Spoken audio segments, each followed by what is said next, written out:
Budget कम है लेकिन अच्छा घर बनाना है तो ये वीडियो देख लो। आज की वीडियो में बताऊंगा कि कैसे आप अच्छा घर बना सकते हो, पैसे भी बचेंगे, बजट में भी रहेगा और सही से घर बनेगा। बस ये 10 स्टेप फॉलो करने हैं, 10 चीजें हैं, 10 मिनट लूंगा।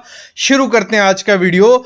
देखो, पहला काम करना ही क्या है। अगर आपको अपना ड्रीम हाउस बनाना है, वो भले ग्राउंड फ्लोर है, G+1 है, G+2 है, जितना भी बनाना है उसका नक्शा बनवा लो। आपके पास जितना भी बजट है, आपके पास 5 लाख है, 10 लाख है, लेकिन आपका सपना है कि आपका G+1 हो, इतने कमरे हो और आपके पास उतनी ज़मीन है लेकिन पैसे नहीं है घर बनाने के। मैं बोलूँगा एक अच्छा सा आर्किटेक्ट हायर करो। अच्छा सा इसलिए बोल रहा हूँ क्योंकि मार्केट में काफ़ी इंजीनियर है, काफ़ी आर्किटेक्ट हैं। जो नक्शा मेरे ख्याल में आपके लिए एफिशिएंट हो, जिसमें पैसा भी बचे और अच्छे से बन पाए, वो सारे नहीं बना सकते हैं। तो कुछ लिमिटेड देखना, ढूंढ लेना, अच्छे से उनका काम भी देख लेना और वो ऑथराइज्ड होना चाहिए, उसी से नक्शा बनाओ। ऐसे वेस्ट है मनी। मतलब अगर आप किसी लोकल इंजीनियर आर्किटेक्ट से नक्शा बना लेते हो और उसको नॉलेज नहीं है, फिर तो आपका पैसों के लग गए, कुछ नहीं होने वाला।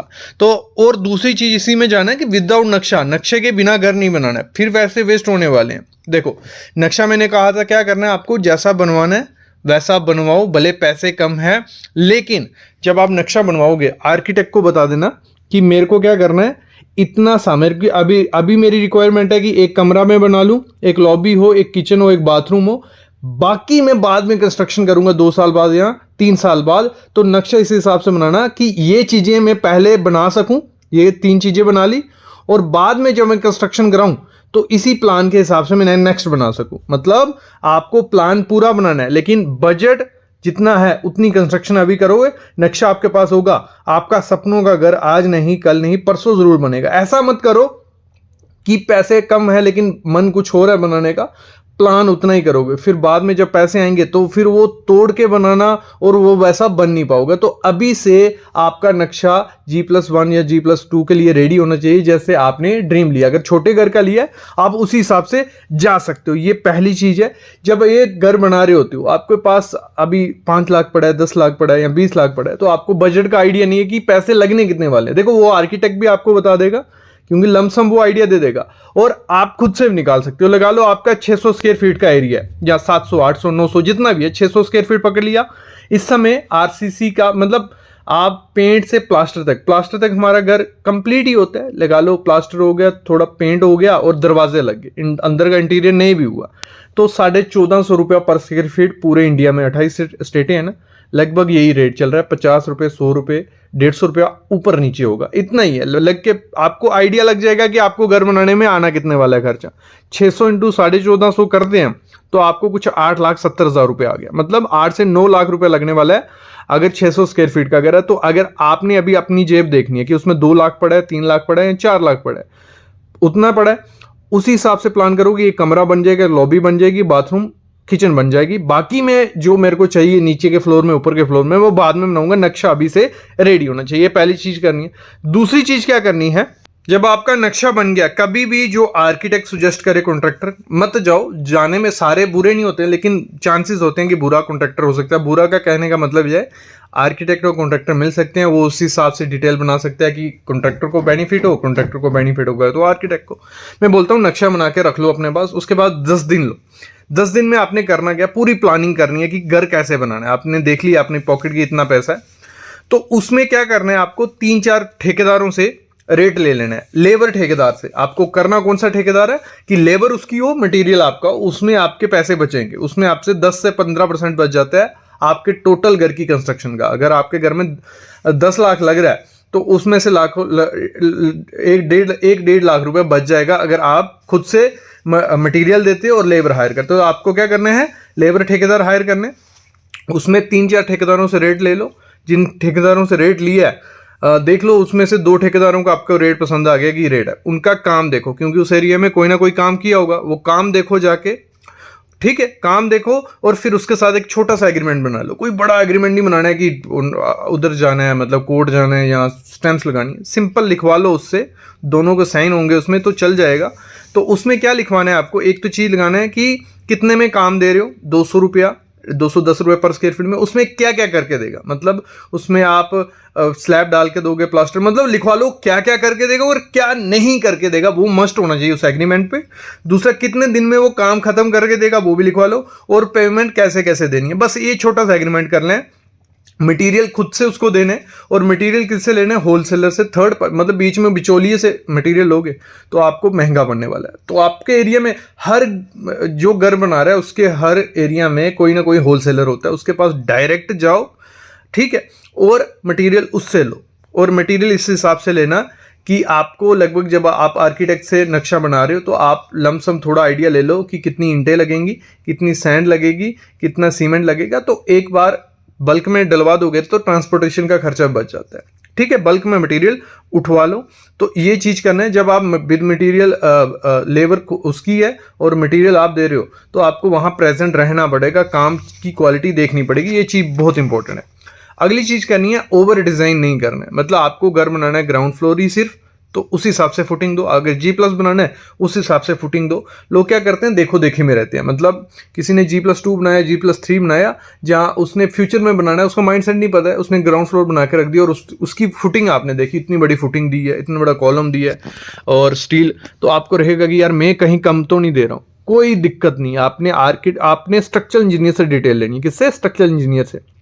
देखो, घर की कंस्ट्रक्शन में ड्राइंग बहुत इंपॉर्टेंट है। एक तो प्लान, आपका नक्शा, दूसरा उसमें स्ट्रक्चर की डिटेल, सरिये की डिटेल। तो आप किसी आर्किटेक्ट के पास जाओगे, उसके पास ही स्ट्रक्चर इंजीनियर होता है, वो एक पूरी फॉर्म होगी, नहीं भी होगा तो आप प्लान लेके किसी स्ट्रक्चर इंजीनियर के पास जाओ तो वो आपको डिटेल दे देगा कि फुटिंग में सरिया कौन सा डालना है, ये कौन सा है। बट एक चीज मैं मस्ट बार बार रिपीट कर रहा हूं कि लोकल, मतलब जो आर्किटेक्ट है, इंजीनियर है, अगर सही से उनका काम नहीं है, उनके पास चल गए तो कवाड़ा हो जाएगा। तो एक बार पुराना देखना कोई, और जिसका काम देखा हो और जिसका नाम हो और जो क्वालिफाइड हो। मेन चीज है क्वालिफाइड।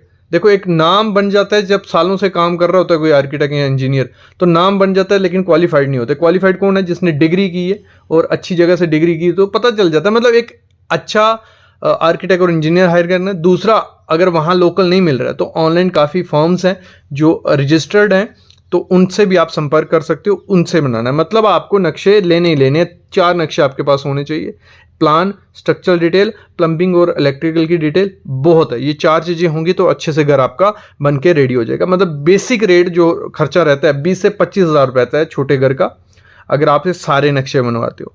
तो इसकी हेल्प से क्या होगा, आपका ओवर डिज़ाइन नहीं होगा, ओवर खर्चा नहीं होगा और सही से बन जाएगा। अगली चीज़ क्या करनी है, जब भी घर का इंटीरियर या एलिवेशन बनानी है वो डिसेंसी रखनी है। डिसेंसी कैसे मैं बोल रहा हूँ, जितनी सिंपल रख सकते हो उतना वो बहुत अच्छा रहेगा। क्योंकि थोड़े टाइम बाद आपने देखो हॉश वॉश कर दिया, एलिवेशन में बहुत डिज़ाइन दे दिए, बहुत चीज़ें ऐड कर दी, वो आउटडेटेड हो जाएंगे और थोड़े टाइम बाद बहुत बोरिंग लगने वाला है। ये रियल ट्रूथ है। अभी इनिशियल अच्छा लगेगा 6 महीने तक, फिर बोरिंग लगेगा। तो बेटर है जितना डिसेंट रख सकते हो। मैं बोलता हूँ इंटीरियर पूरा वाइट रखो यार, बहुत प्यारा लगता है, खर्चा भी कम होगा तो कोई दिक्कत नहीं है।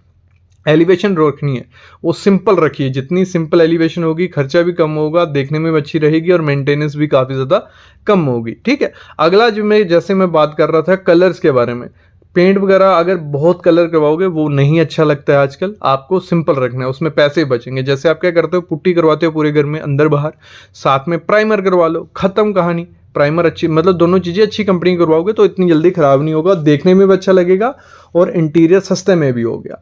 अगर प्राइमर तक नहीं रुकना है, पेंट का एक कोट मरवा लो, लेकिन वो भी वाइट ही रखो, बहुत प्यारा लगेगा। एक तो सस्ता भी हो गया और प्रीमियम लगेगा आपका घर, ये मैं अभी बता देता हूँ।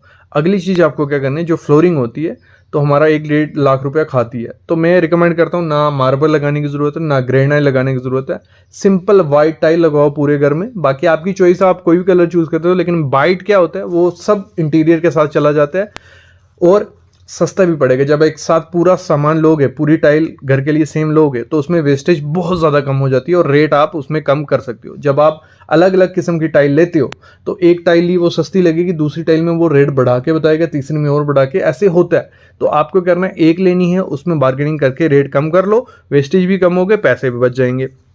अगली चीज़ ऐसे इसी में, जब आप घर का नक्शा बनवा रहे हो, हम क्या करते हैं, प्लम्बिंग और इलेक्ट्रिक की डिटेल नहीं लेते हैं। हम क्या करते हैं, किस पे डिपेंड होते हैं, जो ठेकेदार आएगा प्लम्बिंग वाला या इलेक्ट्रिक का काम वही करेगा, वही जहरी मारेगा। मैं बोलता हूँ पहले ड्राइंग ले लो, जब आपका घर बन रहा होता है, मतलब दीवारें हो रही हैं, तब जहाँ जहाँ लाइन छोड़नी होती है कि यहाँ से पाइप जाएगी तो यहाँ से बिजली की लाइन जाएगी, तो वो पहले ही छोड़ दोगे तो तोड़ा फोड़ी नहीं करनी पड़ेगी, खर्चा कम होगा। और आपको पता होगा कि इलेक्ट्रिक और बिजली का कितना लेबर का खर्चा आएगा, क्योंकि हमारे पास ड्राइंग होगी, तो ड्राइंग मस्ट बना लो, ठीक है।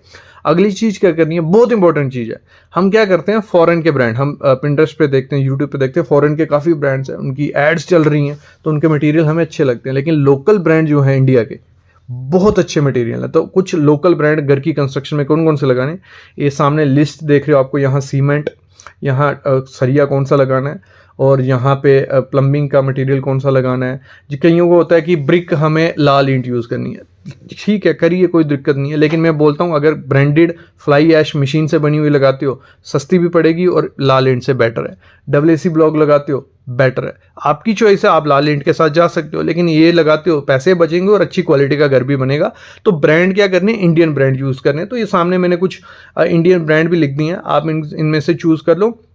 इनकी क्वालिटी सेम होगी और ज़्यादा क्वांटिटी होगी किससे, फॉरेन ब्रांड से। उन्होंने ब्रांडिंग पे बहुत खर्चा किया होता है, तो आपके तक वो पहुंच जाते हैं, ये पहुंचते नहीं है। लेकिन ये अच्छे ब्रांड है, पैसे बचेंगे और अच्छी क्वालिटी का घर भी बनेगा।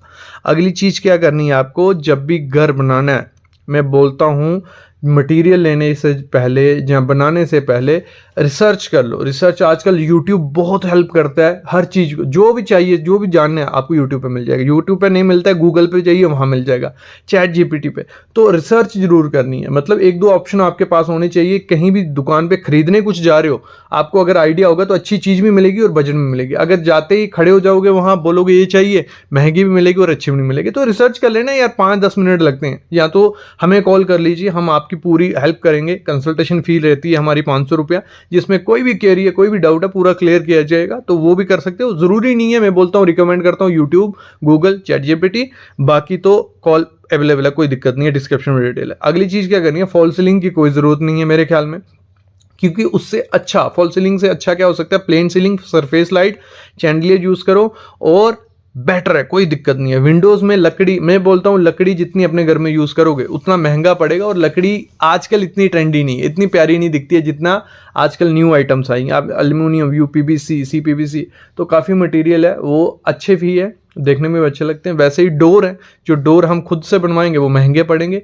मार्केट से जाओ, फ्लश डोर लाओ, क्योंकि क्या मतलब आजकल टर्माइट इतना ज़्यादा नहीं है, मॉइस्चर रेजिस्टेंट दरवाजों को पेंट है, प्लाई है, तो इतनी जल्दी ख़राब भी नहीं होते, तो वो सस्ते भी पड़ेंगे और देखने में भी अच्छे लगते हैं।